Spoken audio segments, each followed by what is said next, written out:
Mi hijo me mandó un mensaje que me partió el alma. Decía así: «Papá, ni te molestes en venir a la boda.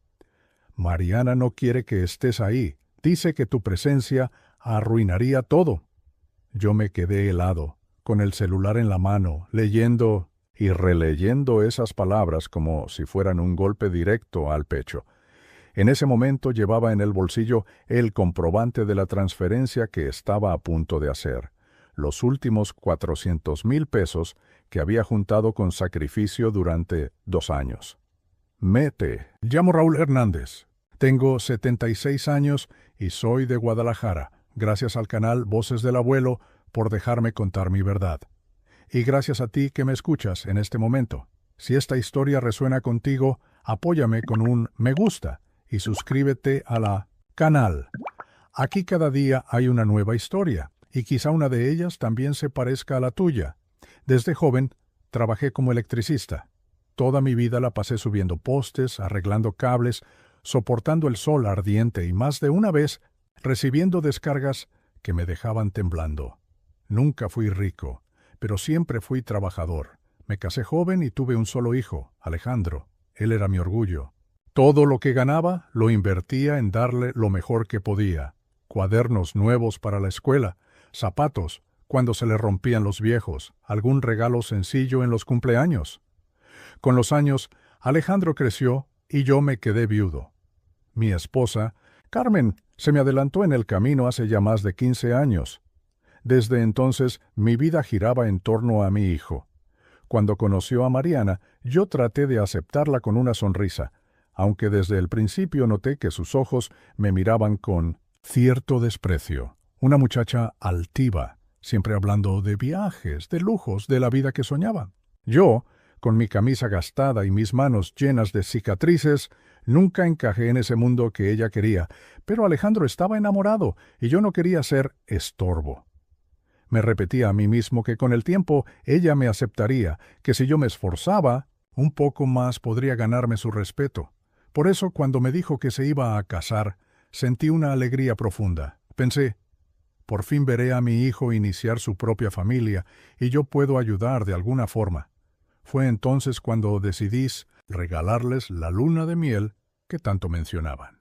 Un viaje a Cancún, el lugar de sus sueños. Yo no tenía grandes ahorros, vivía de la pensión y de algunos trabajitos que hacía en el barrio, pero durante 2 años guardé peso por peso, incluso dejando de comprar medicinas algunas veces. Todo para juntar esa cantidad que les permitiría cumplir su sueño. La semana de la boda, Alejandro me mandó la cuenta del hotel donde iban a hospedarse. Ese día me levanté temprano, me puse mi sombrero de palma y caminé hasta el banco. Saqué la ficha, me formé en la fila y esperé con paciencia. Tenía el celular listo para confirmar la transferencia. Mi corazón latía fuerte, pero era un latido de emoción. Imaginaba la cara de mi hijo cuando recibiera la noticia, pero entonces sonó el teléfono. Un mensaje. Lo abrí y ahí estaba. «Papá, ni te molestes en venir a la boda. Mariana no quiere que estés. Dice que tu presencia arruinaría todo». Sentí como si la corriente me recorriera de pies a cabeza. No un choque eléctrico de los que conocía tan bien, sino un golpe directo al alma. Me quedé parado, con la fila avanzando, y yo sin poder moverme. Pensé en los 2 años de sacrificios, en cada peso guardado, en cada comida sencilla que acepté con tal de ahorrar. ¿Todo para qué? Para ser excluido del día más importante de su vida. En el bolsillo tenía el comprobante de la transferencia. Solo faltaba un clic. Pero mis dedos no se movieron. En su lugar, abrí el aplicativo y cancelé todo. En ese mismo instante, bloqueé el número de mi propio hijo. Guardé el celular en el bolsillo, respiré profundo y salí del banco sin mirar atrás. No lloré ahí, no. Caminé por las calles de Guadalajara con la cabeza en alto, pero por dentro una tormenta me desgarraba. Cuando llegué a casa me senté en la mecedora de la terraza y entonces, sí, las lágrimas salieron solas. No era solo tristeza, era tristeza mezclada con alivio, porque en el fondo sabía que había llegado el momento de dejar de humillarme. Mientras veía el cielo nublado, me vinieron recuerdos de cuando Alejandro era niño. Una vez se cayó de la bicicleta y se quebró el brazo. Pasé 3 noches enteras en el hospital, sentado a su lado, sin dormir, sosteniéndole la mano. Y ahora, tantos años después, él me decía que mi presencia arruinaría su boda. La vida da vueltas duras, pero esa noche tomé una decisión. Ese dinero ya no sería para ellos, sería para mí, para empezar a vivir pensando en mí mismo por primera vez en muchos años. Lo que no imaginaba era que ese mensaje cruel sería solo el principio de una tormenta aún mayor, porque Alejandro y Mariana no se conformarían con un no. Y lo que vino después fue más bajo, más sucio y más doloroso de lo que yo podía prever. Esa noche casi no dormí. Me quedé en la mecedora, escuchando el zumbido lejano de los coches en la avenida y el ladrido intermitente de algún perro callejero. El mensaje de Alejandro seguía repitiéndose en mi cabeza una y otra vez, como eco que no me dejaba en paz. Papá, ni te molestes en venir. Mariana no quiere que estés. No eran solo palabras, eran cuchillos, porque detrás de cada sílaba estaba la confirmación de algo que, en el fondo, yo ya había sentido desde hacía tiempo. Para ellos, yo ya no contaba. Amanecí con los ojos hinchados, pero con una decisión firme. Ese dinero que había ahorrado durante 2 años no iba a terminar en manos de alguien que me despreciaba. Ese dinero iba a ser para mí, para empezar una etapa nueva, aunque no supiera todavía qué haría con él. Al día siguiente, lo primero que hice fue ir al banco. Pedí hablar con el gerente, un joven de unos 30 y tantos años llamado Marcos, que siempre me había atendido con paciencia. Le dije con calma: quiero bloquear todas mis cuentas para que nadie más, ni siquiera por error, pueda mover un peso sin mi autorización. Él me miró sorprendido, pero no preguntó mucho. Preparó los papeles, me ofreció un café y en cuestión de minutos todo quedó cerrado bajo llave. Salí del banco más ligero, como si hubiera soltado una mochila que llevaba años cargando, pero en mi interior sabía que eso no iba a ser suficiente. Alejandro no se iba a quedar quieto, Mariana tampoco. Gente así, acostumbrada a conseguir todo a su manera, no acepta un no sin contraatacar. Y tenía razón. Esa misma tarde, mientras arreglaba unos focos en la sala, el celular vibró. Número desconocido. Contesté por inercia. Del otro lado, la voz fría de Mariana. Señor Raúl, le hablo porque Alejandro me pidió que lo hiciera. Él está preocupado. Dice que todavía no ha recibido la transferencia para la luna de miel. El paquete vence mañana. Su tono era seco, casi ordenando. Por un instante sentí que la mano me temblaba, pero respiré hondo y contesté despacio. Mariana, escucha bien. No va a haber ninguna transferencia. Y dile a mi hijo que si siguen insistiendo, voy a ir directo con un abogado. Hubo un silencio incómodo. Ella tardó unos segundos en reaccionar. Finalmente, con ese tono cínico que siempre la caracterizaba, dijo: «Está bien, don Raúl, usted sabrá. Solo no se queje después de ser el culpable de arruinar el momento más importante de la vida de su hijo». Y colgó. Me quedé sentado con el teléfono en la mano, escuchando todavía el clic del corte de la llamada. Esa fue la última vez que hablé con ella, pero no la última vez que intentaron doblarme. 3 días después, mientras desayunaba, pan dulce con café de olla en la terraza, el celular volvió a sonar. Esta vez era Alejandro. No contesté. De inmediato llegó un mensaje. «No sé qué te pasa, papá. La gente dice que ya estás perdiendo la cabeza. Si no arreglas esto, voy a tener que buscar otra manera». Por primera vez en semanas, solté una risa amarga, no de alegría, sino de resignación, porque al leerlo entendí algo claro. Ese ya no era el niño que yo cargué en brazos cuando se enfermaba. Era un hombre frío, calculador, dispuesto a humillar a su propio padre con tal de conseguir dinero. Fue entonces cuando tomé la decisión de buscar ayuda legal. Fui a ver a don Damián, un abogado mayor, recomendado por un vecino. Le conté todo, desde el principio, sin esconder nada. El hombre me escuchó con paciencia y me dijo con voz firme: «Don Raúl, hizo bien en cancelar esa transferencia. Y lo que vamos a hacer ahora es blindar su patrimonio. Nadie podrá mover nada sin su consentimiento. Y si su hijo intenta algo, tendremos pruebas de sobra para detenerlo». Salí de la oficina con la primera chispa de tranquilidad en el pecho. Por fin alguien me decía que no estaba loco, que lo que yo hacía tenía sentido, pero la calma duró poco. 4 días después, estaba tomando café en la terraza cuando escuché un coche estacionarse frente a mi casa. Era Alejandro. Venía con esa sonrisa falsa que nunca le llegaba a los ojos. «Papá, tenemos que hablar», dijo desde el portón. Yo me crucé de brazos y respondí sin moverme de la terraza: «Habla desde ahí, Alejandro. No necesitas entrar». Él trató de mantener la calma, pero la voz le temblaba de rabia. «¿Qué te pasa, papá? Yo ya hice compromisos. La agencia, el hotel. Tú no puedes bloquear todo así nada más». «Ese es tu problema, no el mío», respondí sin titubear. Entonces dejó caer la máscara. Golpeó la reja con la mano y alzó la voz: «¿En serio vas a hacer esto? ¿Después de todo lo que hice por ti?». Yo lo miré a los ojos y contesté seco: «¿Qué hiciste por mí, Alejandro?». «Siempre fue al revés. Siempre que me buscaste fue porque necesitabas algo». Se quedó mudo, rojo de ira, hasta que, en un susurro cargado de veneno, dijo: «Si no quieres arreglarlo por las buenas, lo voy a hacer por las malas. Hablaré con un juez, diré que ya no estás bien de la cabeza, que no puedes manejar tu dinero, y entonces veremos quién decide».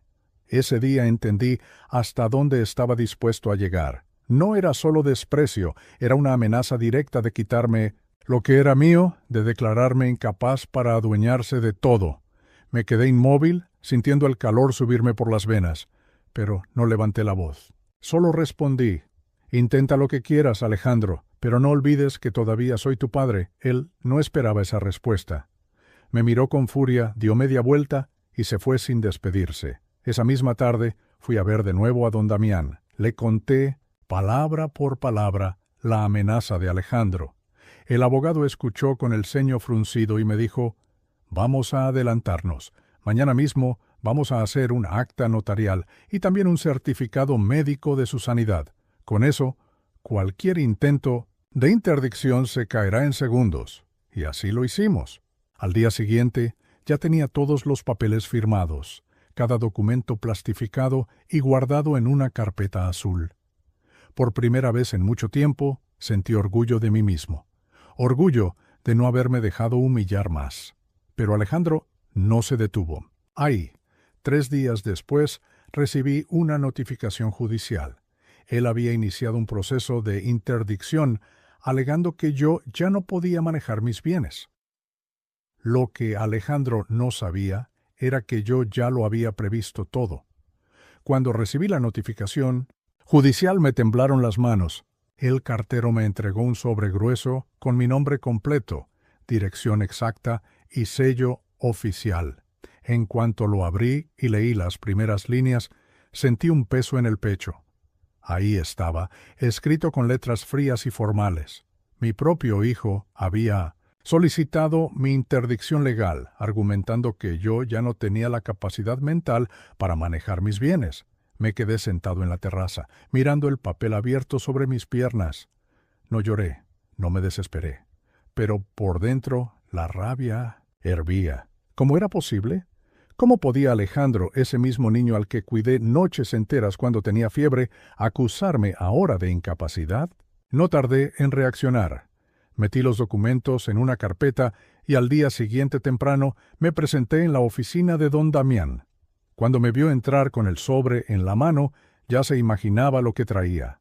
Lo abrió despacio, revisó cada hoja y, cuando terminó, levantó la mirada y dijo con voz firme: «Don Raúl, esto no es solo una falta de respeto, esto es un fraude. Su hijo está intentando despojarlo de todo. Pero no se preocupe, usted ya tiene el acta notarial y el certificado médico. Con eso, este intento no va a prosperar». Sus palabras me tranquilizaron, pero no del todo. Porque una cosa es tener documentos en regla y otra es enfrentar la humillación pública de que un juez te pregunte si realmente estás en tus cabales. Esa noche casi no dormí. Recordé tantas cosas. Como aquella vez que Alejandro perdió su primer empleo y yo le sostuve los gastos durante 6 meses, pagando renta, luz y hasta el supermercado. O cuando compró su primer carro y yo le ayudé con el enganche. Nunca le reclamé nada. Y ahora él me pagaba con abogados, con papeles falsos y con la intención de declararme incapaz. La audiencia se programó para una semana después. Don Damián me dijo que no me preocupara, que él ya había preparado la defensa con todos los documentos necesarios, pero yo no podía evitar la ansiedad. Cada mañana, al despertar, revisaba una y otra vez mi carpeta azul con los papeles plastificados, el certificado médico, el acta notarial, los recibos de mis gastos. Quería tener todo perfecto, como si eso me diera fuerza. El día de la audiencia me levanté antes del amanecer.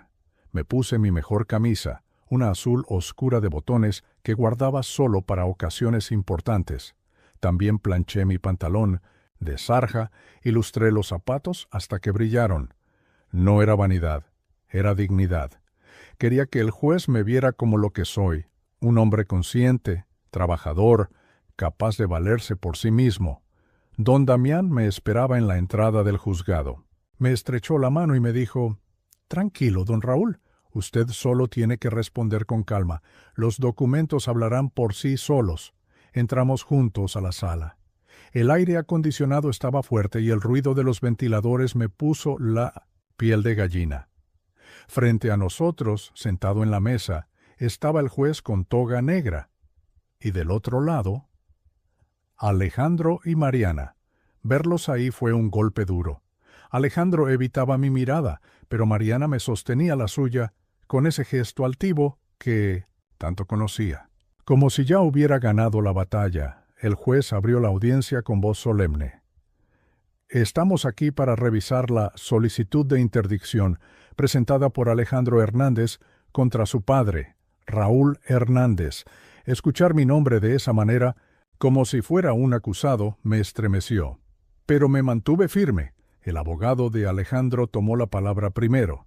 Argumentó que yo ya no estaba en condiciones de manejar mis bienes, que olvidaba cosas que ponía en riesgo el patrimonio familiar. Incluso presentó testigos que aseguraban haberme visto desorientado en la calle, gente que yo ni conocía. Mentiras inventadas para manchar mi nombre. Cuando llegó nuestro turno, don Damián se levantó con calma, abrió la carpeta azul y comenzó a presentar uno por uno los documentos. «Señoría, aquí está el acta notarial donde el señor Raúl manifiesta plena conciencia de sus actos. Aquí está el certificado médico expedido por un especialista que confirma su lucidez mental. Y aquí los comprobantes de administración de sus gastos, que muestran claramente que mantiene sus cuentas en orden». El juez tomó cada documento y los revisó con seriedad. Yo lo miraba desde mi asiento, con el corazón latiendo fuerte, pero con la cabeza en alto. Luego llegó mi turno de hablar. El juez me preguntó si sabía por qué estaba ahí. «Claro que lo sé, señor juez. Estoy aquí porque mi propio hijo quiere quitarme lo que es mío, inventando que no tengo capacidad mental. Pero yo sigo siendo el mismo hombre que trabajó 40 años como electricista, que crió a su hijo con sacrificios y que ahora solo pide respeto». Mi voz salió firme, sin titubeos. Vi cómo Alejandro agachaba la cabeza y Mariana se mordía los labios. La audiencia continuó por casi una hora. Al final, el juez habló claro. Después de revisar la documentación y escuchar al señor Raúl, este tribunal determina que la solicitud de interdicción queda rechazada. Además, remito el caso al Ministerio Público para investigar posible falsedad y fraude en las declaraciones presentadas. En ese instante sentí un alivio inmenso. No salté de alegría, no hice aspavientos. Solo cerré los ojos unos segundos y respiré profundo. Justicia. Eso era lo que acababa de recibir. A la salida, don Damián me puso la mano en el hombro y dijo: «Ya lo ve, don Raúl. La verdad siempre sale a la luz. Ahora vamos a preparar la denuncia penal contra ellos». Asentí en silencio. Sabía que la batalla apenas comenzaba. Alejandro y Mariana no se iban a detener por un fallo judicial. Gente como ellos siempre encuentran otra manera de atacar. Esa tarde, de regreso en casa, me senté en la terraza con un café de olla bien cargado. Miré el cielo anaranjado del atardecer y pensé en todo lo que había vivido en esas semanas. Había pasado de ser un padre dispuesto a sacrificar sus ahorros por amor a convertirse en el blanco de una traición cruel. Y lo peor era que no venía de un extraño, sino de mi propio hijo. Mientras daba sorbos al café, me hice una promesa.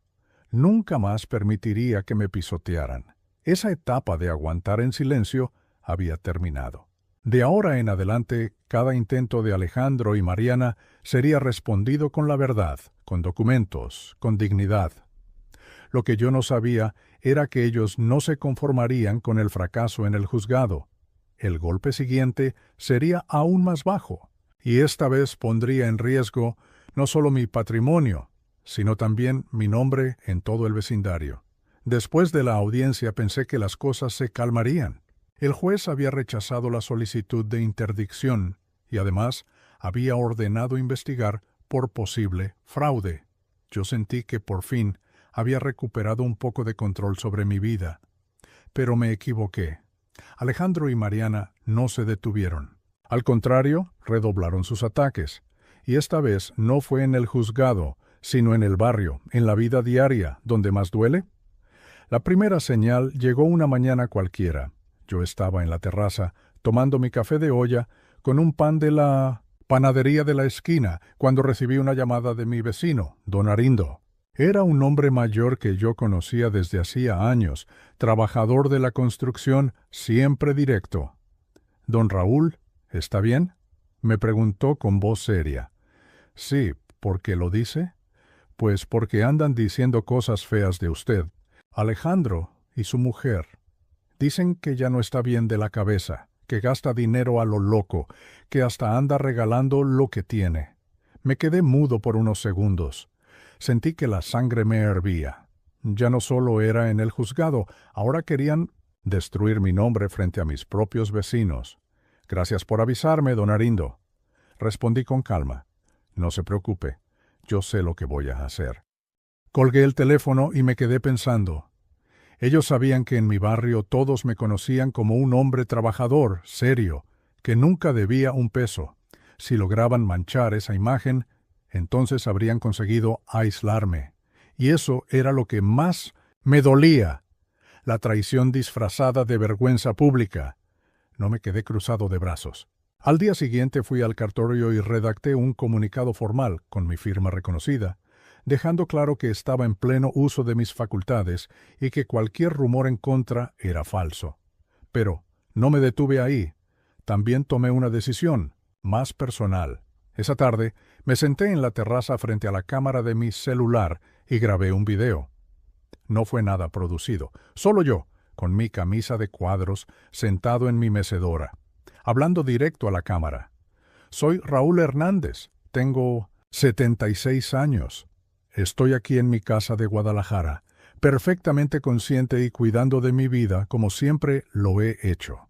Quiero que mis vecinos y amigos sepan que sigo siendo el mismo de siempre. Lo envié a todos mis contactos de WhatsApp, a mis vecinos más cercanos, a los viejos compañeros de trabajo. No era para justificarme, era para dejar claro que yo no iba a quedarme callado». Los días siguientes fueron extraños. Por un lado sentía el peso del chisme en el aire. La señora del puesto de tortillas me miraba raro, como si dudara en saludarme. Algunos niños que solían pedirme ayuda con las tareas ahora pasaban de largo. Pero también recibí mensajes de apoyo, antiguos colegas que me decían: «Raúl, lo vimos claro en tu video, tú sigues siendo el mismo de siempre». Ese respaldo me dio fuerza. Y al mismo tiempo me dejó claro que Alejandro y Mariana no iban a parar. Gente así, cuando pierde en un lado, busca otro para seguir atacando. Y así fue. Una semana después, mientras estaba revisando unas cuentas en la mesa de la cocina, escuché 3 golpes fuertes en el portón. Cuando abrí, había 2 hombres de traje con portapapeles en la mano. «Buenas tardes. ¿Usted es Raúl Hernández?», preguntó uno con voz neutra. «Sí, soy yo. ¿Qué se le ofrece?» «Venimos del Departamento de Crédito del Banco Nacional. Hay un financiamiento registrado a su nombre y necesitamos confirmar algunos datos». Sentí que el estómago se me encogía. «Disculpen, señores, yo no he solicitado ningún financiamiento». Ellos abrieron la carpeta y me mostraron documentos. Ahí estaba mi nombre, mi dirección, hasta mi número de identificación, y una firma falsa, mal hecha, como una burla. Y abajo, como contacto de referencia, Alejandro Hernández. Respiré profundo tratando de mantener la calma. «Señores, esa firma no es mía. Nunca pedí ningún crédito. Si quieren comprobarlo, aquí tengo mis documentos». Los pasé a la cocina y les mostré mi identificación, mis papeles en orden. Los hombres se miraron incómodos, hicieron un par de llamadas rápidas y al final, uno de ellos me dijo: «Don Raúl, disculpe las molestias. Parece que se trata de un caso de fraude. Vamos a investigarlo». Cuando se fueron, no perdí ni 5 minutos. Agarré mi sombrero de palma y me fui directo a la delegación. Me atendió un policía veterano llamado Leandro. Le conté todo con calma: la falsificación, la amenaza de interdicción, los rumores en el barrio. Él me escuchó sin interrumpir, y al final dijo: «Don Raúl, lo que vive es más común de lo que cree, pero la mayoría de los ancianos calla. Usted está haciendo lo correcto. Vamos a levantar un acta por intento de fraude y falsedad ideológica». Firmé la denuncia y me fui con el comprobante en la mano. Sentí orgullo. Orgullo de no haberme quedado callado, de estar defendiendo mi nombre como debía hacerlo. Al salir, fui directo a la oficina de don Damián. Cuando le conté lo del financiamiento falso, él frunció el ceño y dijo: «Esto ya no es solo un asunto familiar, esto es un delito grave. Vamos a moverlo a la fiscalía», y así lo hicimos. Esa misma semana, mi carpeta azul se llenó de más documentos. Copia de la denuncia, comprobantes de mis cuentas, informes médicos. Cada hoja era como un escudo contra los ataques de Alejandro y Mariana. Las noches eran duras. Me costaba dormir, porque cada vez que cerraba los ojos escuchabas la voz de mi hijo diciéndome que estaba loco, que me iba a quitar todo. Pero también había un fuego nuevo dentro de mí. Ya no era el hombre resignado que esperaba en silencio. Ahora estaba luchando, con la verdad en la mano. Un sábado por la mañana, mientras barría el patio, recibí otra visita inesperada. Tocaron el portón con 3 golpes suaves, diferentes a los anteriores. Abrí y me encontré con un rostro que no veía desde hacía más de 10 años. Arnaldo, un viejo amigo de mis tiempos de electricista. Raúl. Vine porque me enteré de algo y no podía quedarme callado. Lo hice pasar y le serví café en la cocina. Después de unas palabras sueltas, me soltó la verdad. Estoy trabajando en un despacho y vi unos documentos que me dieron mala espina. Están a tu nombre, pero no son tuyos. Son papeles falsificados, inventarios de propiedades, transferencias, de bienes. Y todo apunta a Alejandro y Mariana. Me quedé callado, mirando el fondo de la taza. Lo sabía. En el fondo siempre lo supe. ¿Estás seguro, Arnaldo? Lo vi con mis propios ojos, Raúl. Hasta escuché a un tipo del cartorio decir que era para agilizar el proceso de interdicción del viejo que ya no sabe lo que hace. Esa confirmación me cayó como un balde de agua helada. Ya no eran suposiciones. Era la prueba de que mi propio hijo estaba dispuesto a falsificar documentos para quedarse con lo mío. Lo acompañé hasta la puerta y le agradecí con un apretón de manos. Apenas se fue, agarré mi carpeta azul y me dirigí de nuevo a la oficina de don Damián. Él me escuchó con la cara seria y sin perder tiempo llamó a un colega de la fiscalía. «Esto ya es estafa y falsificación. Vamos a presentar una denuncia criminal completa». Esa noche, Sentado otra vez en mi terraza, sentí que ya no estaba solo. Tenía pruebas, tenía un abogado de confianza, tenía mi dignidad de pie. Y aunque sabía que lo peor aún estaba por venir, también sabía que esta vez no me agarrarían desprevenido. Los días que siguieron a la visita de Arnaldo fueron una mezcla de calma aparente y alerta constante.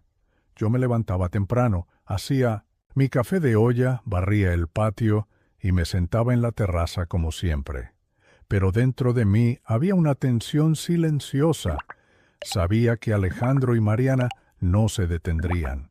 Ese silencio después de la denuncia era demasiado raro, demasiado calculado. No tuve que esperar mucho. Un viernes por la mañana, justo cuando terminaba de regar las plantas, escuché el golpe seco del portón. Esta vez no eran vecinos, tampoco cobradores. Eran dos hombres con traje claro portando credenciales colgadas al cuello. ¿Don Raúl Hernández?, preguntó uno de ellos. Sí, soy yo. Venimos a entregarle una notificación judicial. Me extendieron un sobre pesado con su chap. Sello oficial. Lo tomé con manos firmes, aunque por dentro sentí un nudo en el estómago. Firmé el acuse de recibo y cerré el portón. Caminé despacio hacia la mesa de la cocina, abrí el sobre y empecé a leer. Lo que vi me heló la sangre. Era una orden judicial de carácter urgente que congelaba todas mis cuentas bancarias. La justificación era absurda. Riesgo financiero para la familia, posible incapacidad del titular para administrar su patrimonio.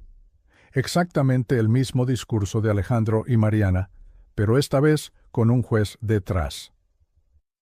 Me quedé sentado largo rato con el documento abierto sobre la mesa. No lloré, no grité, solo respiré hondo y repetí para mí mismo: esto es guerra. No perdí tiempo. Tomé la carpeta azul y caminé hasta la oficina de don Damián. Cuando me vio entrar con el sobre en la mano, dejó lo que estaba haciendo y me recibió en la sala de espera. A ver, don Raúl, ¿qué pasó ahora? Le entregué la notificación.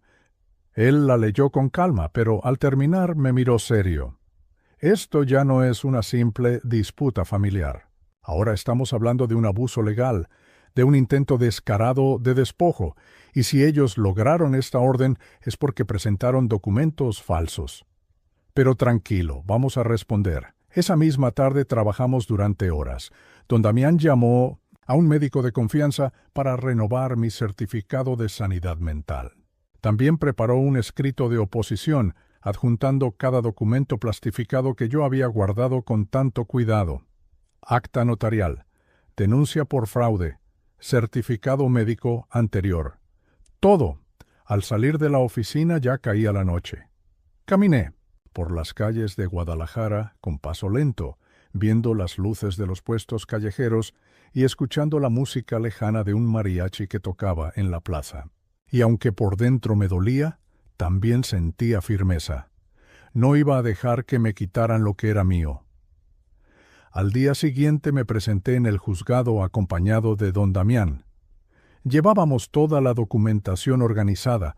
El juez que había firmado la orden de congelamiento era diferente al de la primera audiencia. Un hombre más joven, más rígido, con mirada dura. Señoría, comenzó don Damián, venimos a presentar pruebas claras de que esta medida cautelar carece de fundamento. El señor Raúl Hernández goza de plena capacidad mental, como lo demuestran estos certificados médicos y notariales. Además, existe una denuncia en curso por falsificación de documentos en la que los solicitantes, Alejandro Hernández y Mariana López, están directamente involucrados. El juez tomó los documentos y los revisó uno a uno. Me miró por encima de los lentes y me preguntó: «Señor Raúl, ¿es usted consciente de lo que está sucediendo aquí?» Me enderecé en la silla, respiré profundo y respondí sin titubear: «Claro que sí, señor juez. Mi hijo y su esposa quieren quitarme lo que me pertenece, pero yo sigo siendo el mismo hombre que trabajó 40 años como electricista, que levantó postes bajo el sol y que nunca dejó de pagar una cuenta. Y aquí están las pruebas de que no estoy loco ni incapaz». La sala quedó en silencio unos segundos. Alejandro me miraba con rabia, Mariana con esa sonrisa cínica que tanto conocía. El juez cerró el expediente y dijo: «Muy bien, vamos a revisar estas pruebas y en breve dictaremos resolución». Salí del juzgado con el corazón acelerado pero con la frente en alto. Sabía que no sería fácil. Alejandro y Mariana tenían recursos, mentían sin pudor y no les importaba ensuciar mi nombre, pero también sabía que yo ya no era el hombre sumiso de antes. Los días siguientes fueron de espera. Yo seguía con mi rutina, aunque con el dinero congelado todo se volvió más complicado. No podía sacar efectivo, no podía pagar mis recibos con normalidad. Tuve que recurrir a los pocos ahorros en efectivo que guardaba en un cajón. Una tarde, mientras estaba en la tienda del barrio comprando frijol y pan, escuché a dos mujeres murmurando a mi espalda: «Dicen que don Raúl ya no está bien, que su hijo lo está cuidando porque se gasta el dinero en tonterías». Ay, qué tristeza, ¿no? Un hombre que trabajó toda la vida y ahora así. No volteé, no dije nada. Pero esas palabras me atravesaron como cuchillos. No era suficiente con el ataque legal. Ahora también querían matarme en vida, destruyendo mi reputación en la comunidad. Esa noche, sentado en la terraza con el radio apagado, pensé en todo lo que había vivido. La traición de Alejandro, las humillaciones de Mariana, las mentiras en el juzgado, y entendí que no podía quedarme solo a la defensiva. Tenía que responder con la verdad, con pruebas, con firmeza. Llamé a don Damián y le dije: «Licenciado, ya no quiero solo defenderme. Quiero que vayamos al ataque». Él guardó silencio unos segundos y luego contestó: «Eso mismo estaba esperando, que dijera: don Raúl, vamos a denunciar formalmente por falsedad ideológica, estafa y daño moral. Ya no es solo una defensa, es justicia». Y así lo hicimos. Al día siguiente presentamos la denuncia ante la Fiscalía. Entregamos copia de todas las pruebas, las firmas falsificadas, los intentos de fraude bancario, los rumores malintencionados. Todo quedó registrado en actas oficiales. Mientras salíamos de la Fiscalía, don Damián me puso una mano en el hombro y dijo: «Esto no se gana en un día, don Raúl, pero créame, cada documento que estamos presentando es un muro más que los detiene, y tarde o temprano ese muro será tan alto que no podrán escalarlo». Esa noche dormí un poco mejor, no porque la guerra hubiera terminado, sino porque al fin sentía que no estaba solo, que había un camino claro, que estaba luchando del lado correcto. Lo que no sabía era que Alejandro y Mariana, al verse acorralados, prepararían un golpe aún más sucio. Algo que no solo me afectaría a mí, sino que pondría en riesgo todo lo que había construido en mi vida, mi nombre, mi casa, mi tranquilidad. Y ese golpe llegaría más rápido de lo que yo imaginaba. La calma que había sentido después de presentar la denuncia duró poco. Una mañana, mientras barría el patio con mi escoba vieja de Ixtle, escuché otra vez los 3 golpes secos en el portón. Me acerqué con el presentimiento de que algo malo venía. Cuando abrí, me encontré con 2 oficiales de justicia. Uno de ellos, joven, apenas levantó la vista al hablar. «¿Don Raúl Hernández?» «Soy yo», respondí. «Traemos una notificación. Necesita firmar de recibido». Me extendieron otro sobre grueso. Lo tomé con calma, puse mi firma y cerré el portón. Caminé hacia la cocina con el sobre en la mano. Lo abrí despacio, como quien sabe que dentro no hay buenas noticias. Y ahí estaba, una orden provisional que solicitaba el embargo de mi casa, argumentando que mis bienes estaban en riesgo de dispersión por incapacidad administrativa. Me quedé sentado en la mesa, mirando las paredes que yo mismo había levantado con mis manos hace más de 40 años. Ese techo que había protegido a mi esposa Carmen hasta sus últimos días. Ese patio donde Alejandro jugaba de niño con una pelota de plástico. Y ahora, mi propio hijo pedía que lo embargaran como si yo fuera un extraño, un viejo demente incapaz de cuidarse solo. No lloré, pero sentí un dolor profundo, más allá de cualquier herida física que hubiera tenido en mi vida de electricista. Porque perder dinero es duro, pero que te intenten arrebatar tu casa, Eso es arrancarte el alma. Respiré hondo, me serví un café cargado y marqué el número de don Damián. Licenciado, acabo de recibir otra notificación. Ahora van contra mi casa. Del otro lado escuché un silencio breve y luego su voz firme. Tranquilo, don Raúl. Esa casa está registrada a su nombre desde hace décadas. Nadie puede tocarla sin su consentimiento. Vamos a frenar esto. Esa misma tarde nos reunimos en su oficina, le mostré los documentos y él los revisó con paciencia. Mire, don Raúl, esta es una jugada sucia, pero no tiene sustento legal. Ellos intentan aprovechar cualquier resquicio para presionar. Vamos a responder con un recurso inmediato. Y además, ahora sí, vamos a presentar la demanda por daño moral. Porque lo que están haciendo no solo es fraude, es humillación pública. Asentí en silencio. Ya no tenía lágrimas, solo una determinación firme de no ceder. Los días que siguieron fueron tensos. Algunos vecinos, mal informados por los chismes que Mariana había sembrado, empezaron a mirarme con desconfianza. Una señora comentó en voz alta cuando pasé por la tienda: «¡Qué tristeza! Tantos años trabajando y ahora ya no sabe ni lo que hace». No me detuve a responder, pero esas palabras me dolieron como pocas cosas en la vida. Porque no era solo mi hijo el que me daba la espalda. Ahora era el propio barrio, la gente que me había visto crecer, trabajar, envejecer. Una noche, mientras me sentaba en la mecedora con la radio apagada, me vino una memoria de Carmen. Ella solía decirme: «Raúl, el respeto no se ruega, se gana cada día. Y cuando alguien intenta quitártelo, tienes que defenderlo con uñas y dientes». Esa frase se me clavó en la cabeza, y decidí que eso era lo que iba a hacer.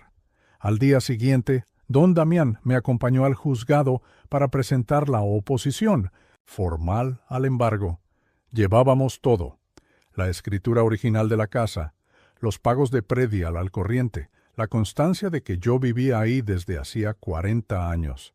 El juez recibió la carpeta, la revisó y fijó una audiencia para dentro de una semana.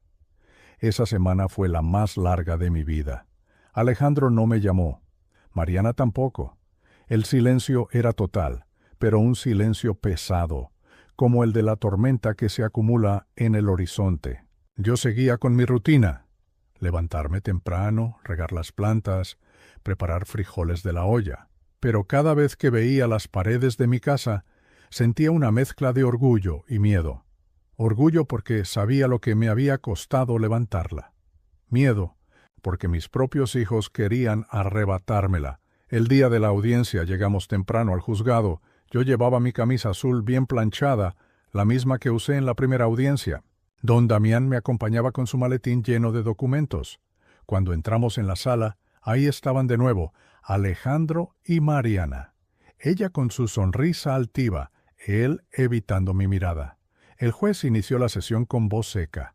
«Estamos aquí para revisar la solicitud de embargo preventivo de la propiedad ubicada en». Mencionó mi dirección completa. Sentí un escalofrío. El abogado de Alejandro tomó la palabra. Con tono teatral, dijo que yo ya no estaba en condiciones de administrar mis bienes, que mi patrimonio corría riesgo y que la familia solo quería protegerlo.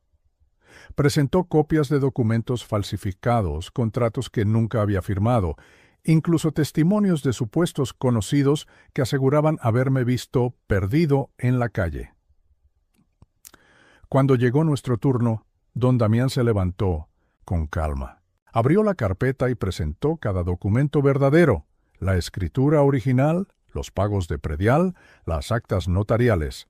Todo en orden, impecable. «Señoría», dijo con voz firme, «este intento de embargo no tiene sustento. Aquí están las pruebas de que el señor Raúl Hernández es dueño legítimo, consciente y capaz de su propiedad. Además, ya existe una denuncia formal contra Alejandro Hernández y Mariana López por falsificación de documentos. Lo que buscan aquí no es proteger, es despojar». El juez escuchó en silencio, revisó los papeles y me miró directamente. «Señor Raúl, ¿tiene algo que agregar?». Me puse de pie, con la voz temblando, pero firme.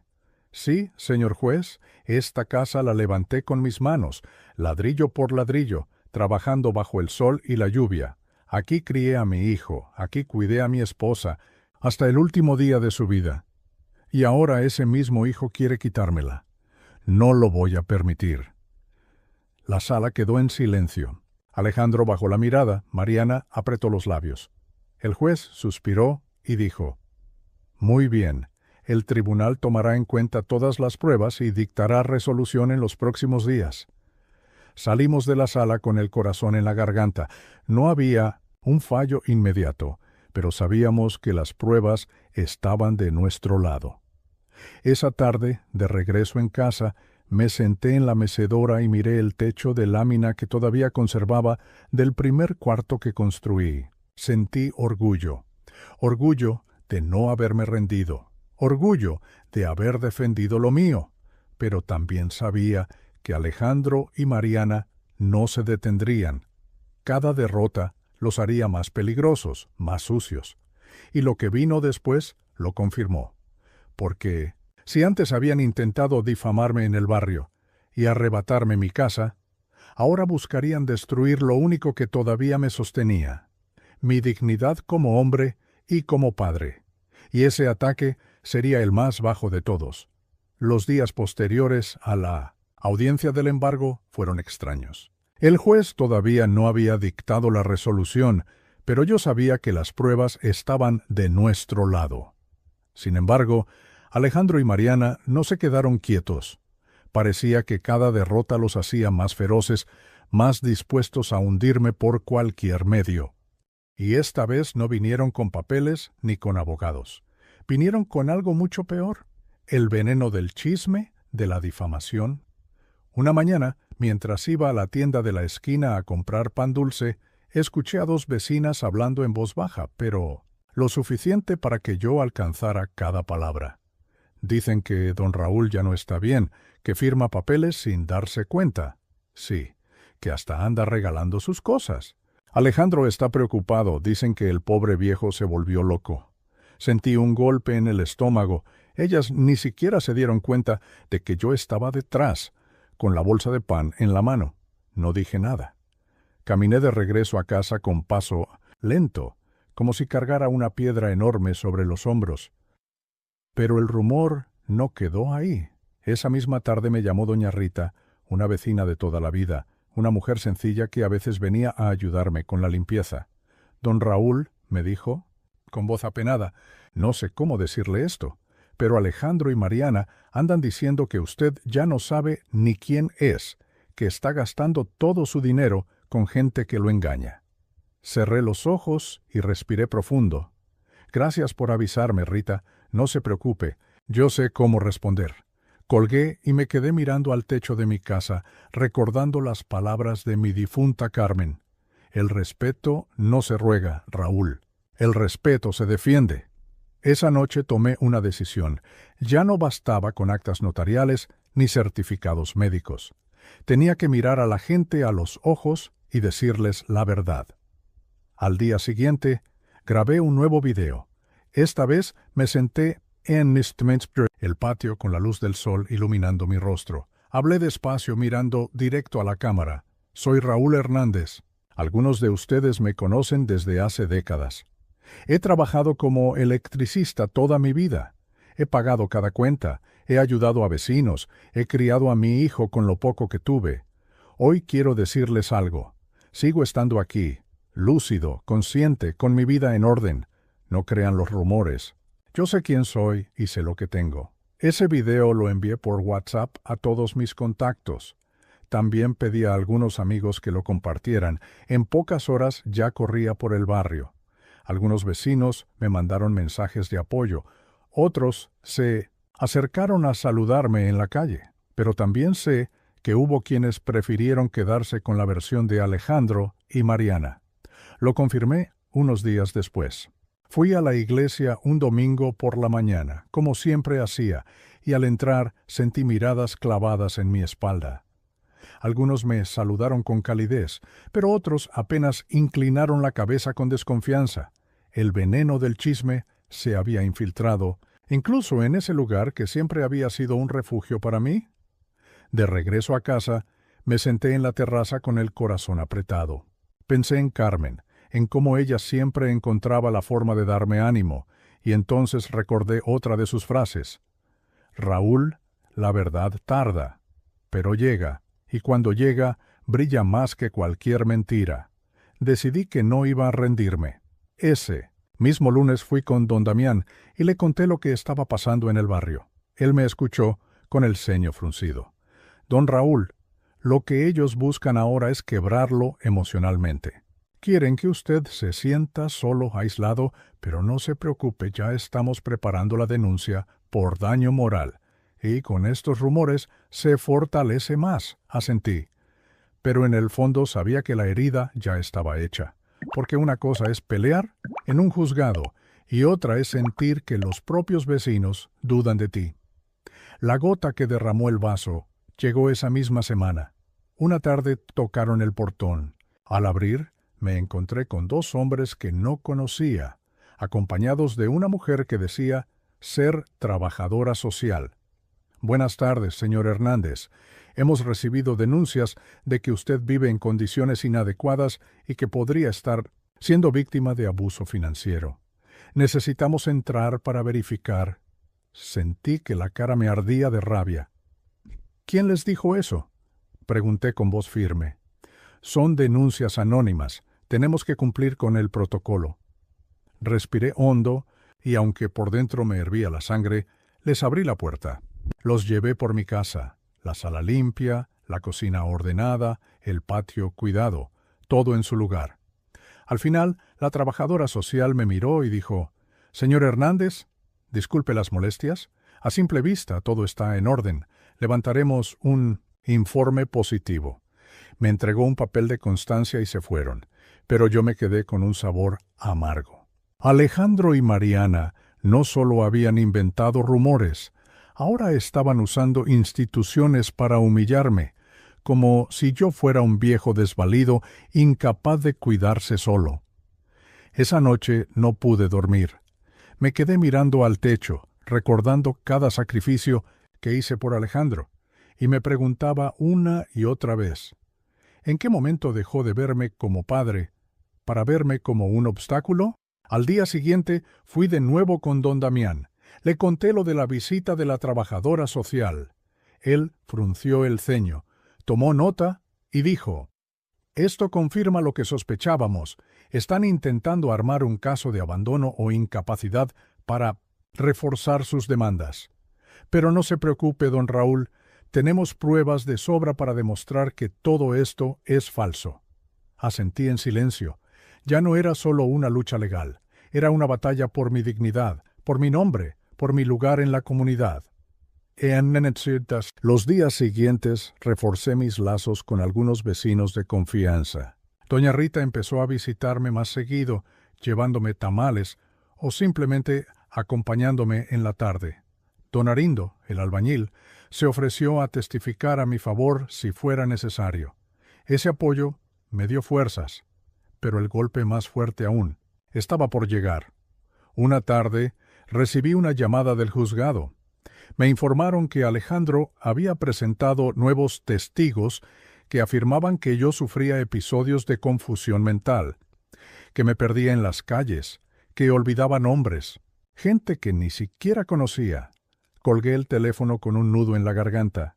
Ya no solo querían mi dinero ni mi casa, querían destruir mi dignidad, pintarme como un viejo senil delante de todos. Esa noche me senté en la terraza con mi café. El cielo estaba estrellado, pero dentro de mí había tormenta.